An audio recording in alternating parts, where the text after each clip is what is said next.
Hi everybody, my name is Terry Duran and I'm a family nurse practitioner. In 1987, the United States passed the Omnibus Budget Reconciliation Act, and that brought sweeping reforms to improve the quality of care in United States nursing homes. Now, this included a requirement to conduct comprehensive assessments on all residents, and today we're going to talk about an important element of these assessments. It is called the significant change of status, and it is completed if the resident's condition has changed. So let's start. I know that you are all very excited to learn about significant change status assessment, but I hope you won't be like these students here. So allow me your mind for a few minutes, and hopefully you will learn, as this is a subject that is required by federal law. So what is significant change status assessment? Well, the Centers for Medicare and Medicaid Services have something called the Minimum Data Set, or the MDS, which is a standardized assessment tool that measures health status in nursing home residents. And that is part of many parts of the Minimum Data Set. The MDS assessments are completed every 3 months or more often, depending on circumstances, on all residents of nursing homes in the United States. Now, the significant change in assessment status, or SCSA, is a specific assessment included in this data set. So again, MDS, or Minimum Data Set, is a CMS, which is the Centers for Medicare and Medicaid Services, federal regulatory requirement, or in other words, it is the law. So let's define what it actually is.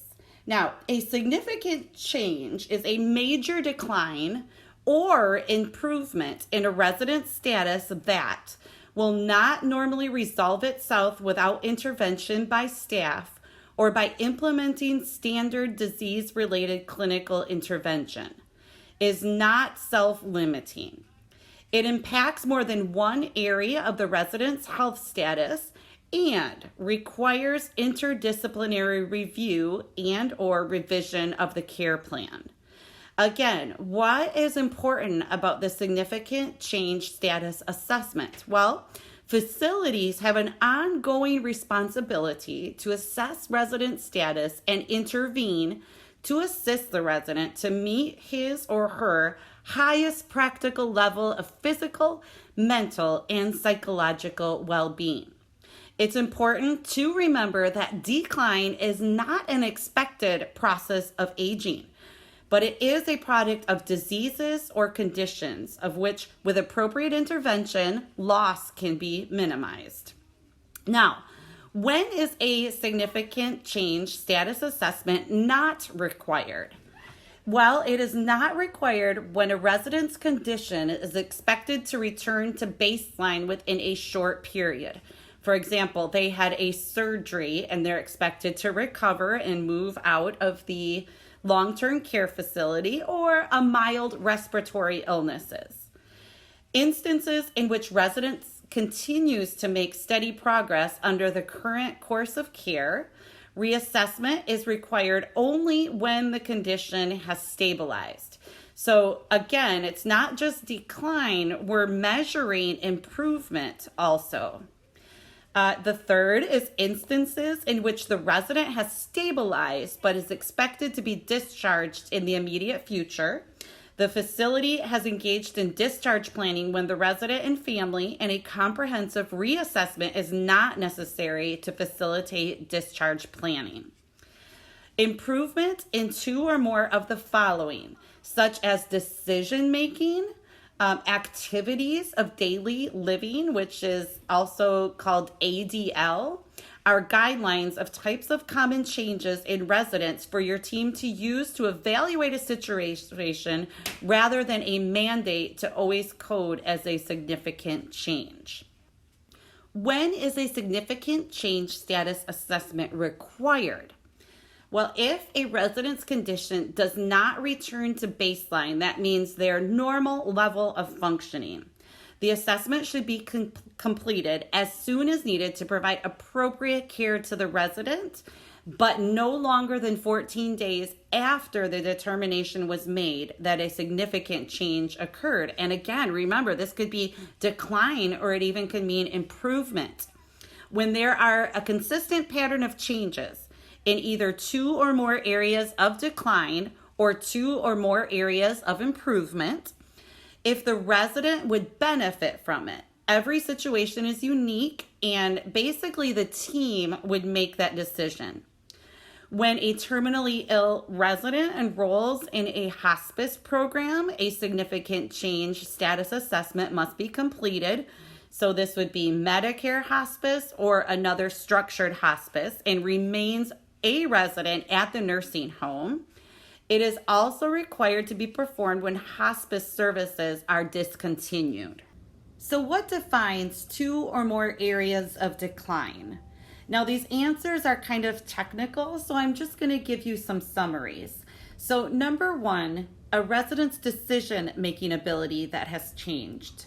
Number 2, a mood swings or mood changes. This would be the onset of anxiety and depression, or the resident is becoming belligerent, or it could even be that they've improved so that you know the outcome of starting a new medication. Maybe their anxiety and their depression and even their memory have improved.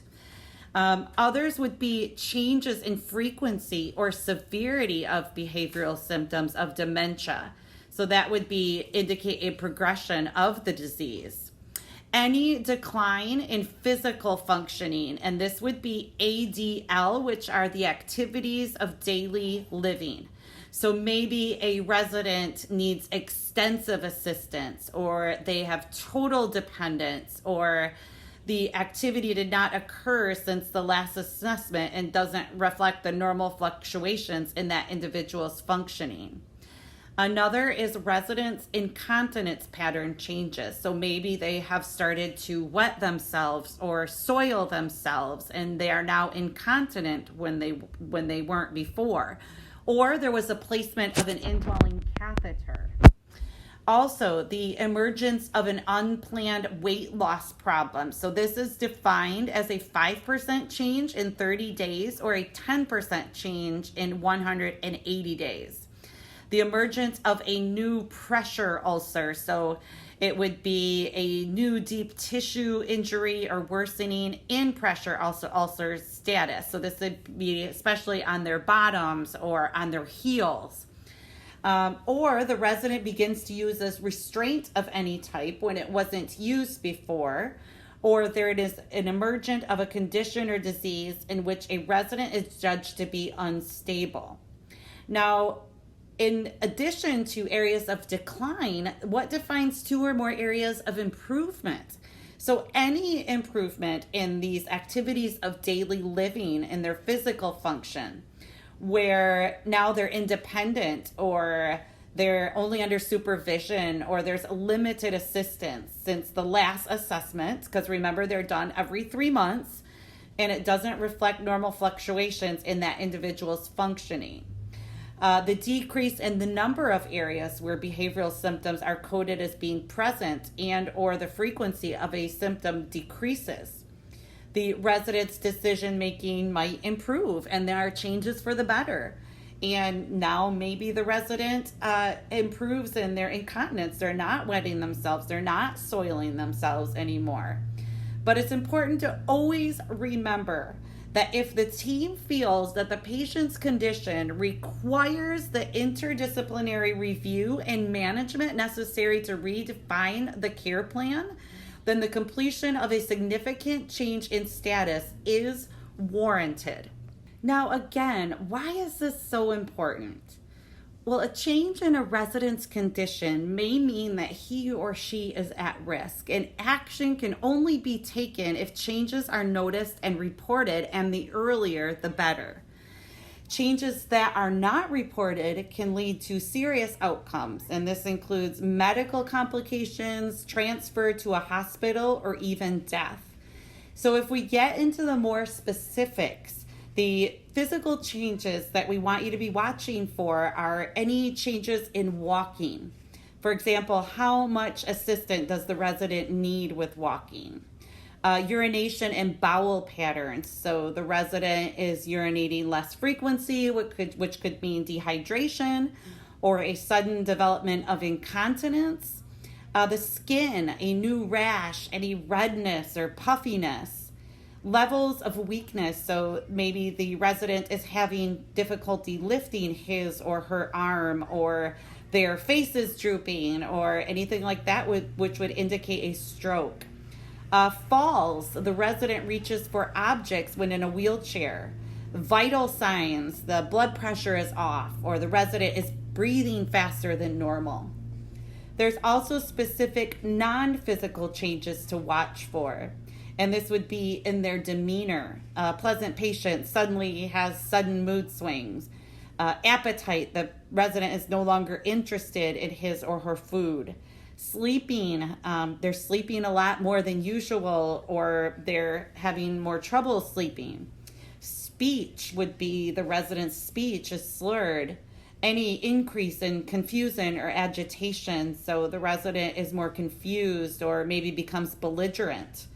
Resident complaints of pain. The residents, especially those with dementia, would grimace or wince when they're moving instead of being able to communicate with you that they are in pain. The most important thing is that you always need to be watching for change. Again, the key is to always be watching.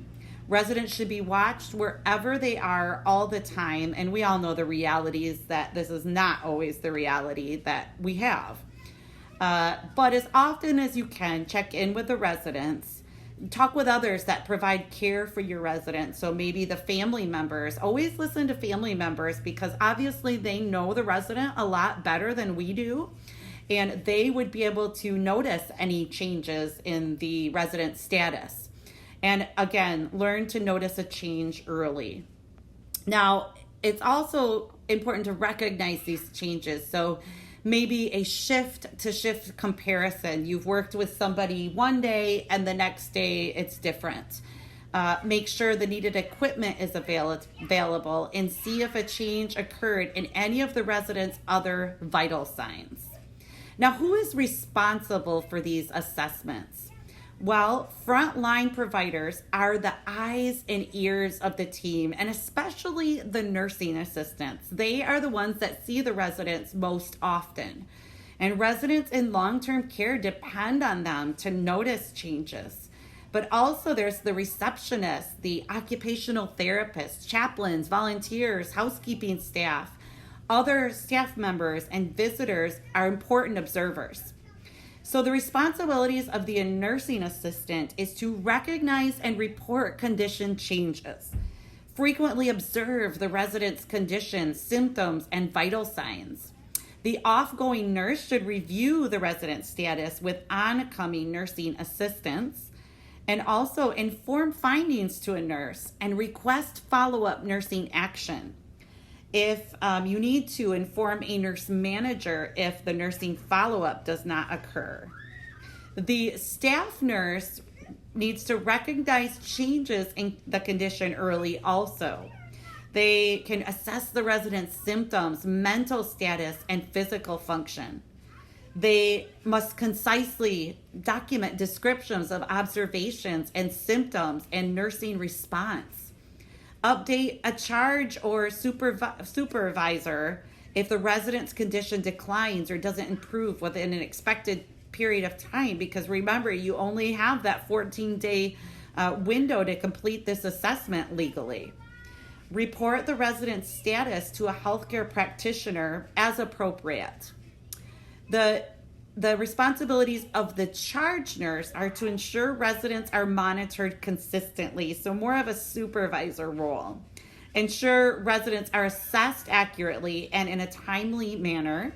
Review and evaluate documentation and reporting of relevant information.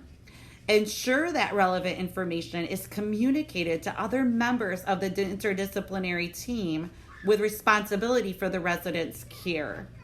And the attending physician or a primary healthcare practitioner, such as a nurse practitioner or a physician's assistant, can respond to notifications, so telephone usually. The primary healthcare provider needs to ensure that all interventions are consistent with residents' advance directive.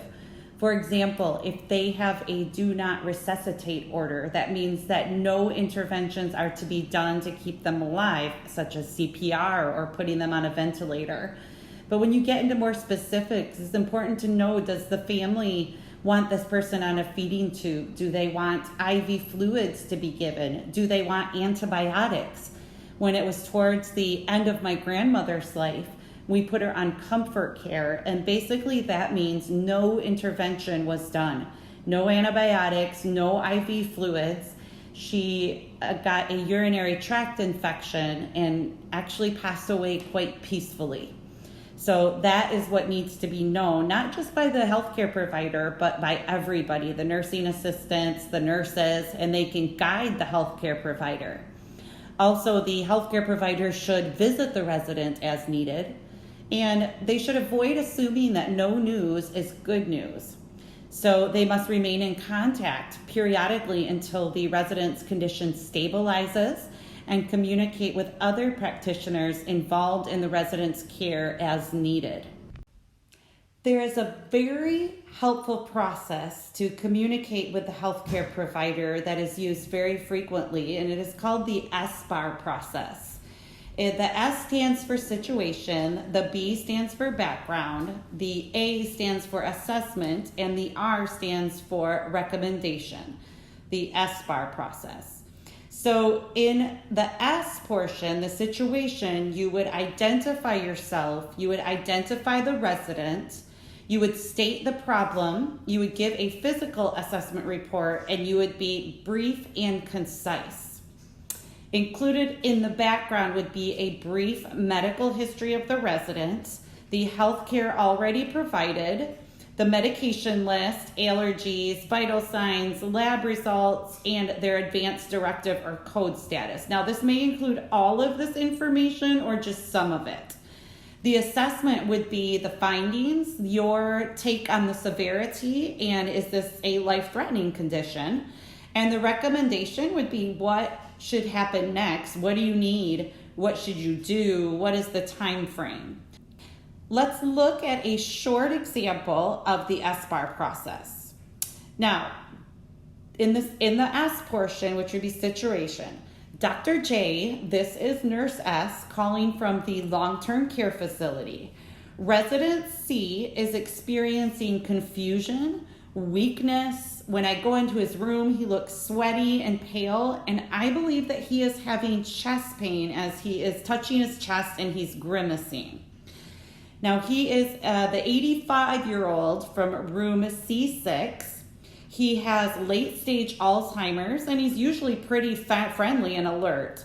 His advanced directive status is a DNR, which means do not resuscitate, but the family wants intervention as long as it does not involve CPR, intubation, or starting an IV. His pulse is 120, his blood pressure is 170/90, and his respirations are 24. I am concerned that he is having a MI, and we are in the process of obtaining an ECG per your standing orders. The recommendation would be, I recommend that you come in and evaluate the patient and read the ECG and order appropriate intervention. The nurse could also possibly ask the healthcare provider, would you like me to give him a sublingual nitroglycerin in the meantime? Now, what are the pearls to remember? The best way to detect a change in a nursing center resident is to get to know what is normal for the resident. You can learn to be observant and to make a habit of being tuned in to residents. Older people tend to respond less to change and may exhibit symptoms of illness that are different from those seen in younger people. A safe environment supports open reporting of resident changes and does not find fault with the reporters. And when in doubt, always report a change. Now, what are some of the pitfalls that need to be avoided? Well, one is assuming that somebody in a higher position knows what is happening is often incorrect. Also, saying something does not mean you have been heard. Assuming that someone from a different culture who speaks your language understands you is often incorrect. Feeling that it is hard to report a change due to fear of blame is a barrier to self-care. Forgetting to use reporting tools makes it harder to alert the care team to changes in a resident's condition. Expecting someone else to take action when change is detected does not help residents stay safe. It is a team effort. Assuming someone else knows the resident better or knows more than you can get in the way of your desire to report what you might think is a change. And forgetting to listen can be as much of a problem as not speaking up. But this failure to report also has legal considerations because in lawsuits, they will look at, did the facility identify in a timely manner those residents who experience a significant change in status? Is there documentation in the medical record when the determination was made that the resident met the criteria for a significant change in status assessment? Did the facility reassess residents who had a significant change in status using the CMS? Specifically, it's called an RAI, within 14 days after determining the change was significant? These are very important questions that they're going to ask. And again, remember that this is federal law, so it needs to be done. Now, in conclusion, it is essential to notice and report change in a resident's condition, and it is everyone's responsibility to do so. Staff should know the signs of illness in older adults and other nursing center residents, and they should know how to watch for and report changes in the resident's condition. Please take a few minutes to look at the references. There is where you will find the S-Bar tool, but you can also find it at different places on the internet. Thank you so much for listening. God bless. Thank you so much for listening today. I hope you learned about this important subject that is required by federal law. Have a good day.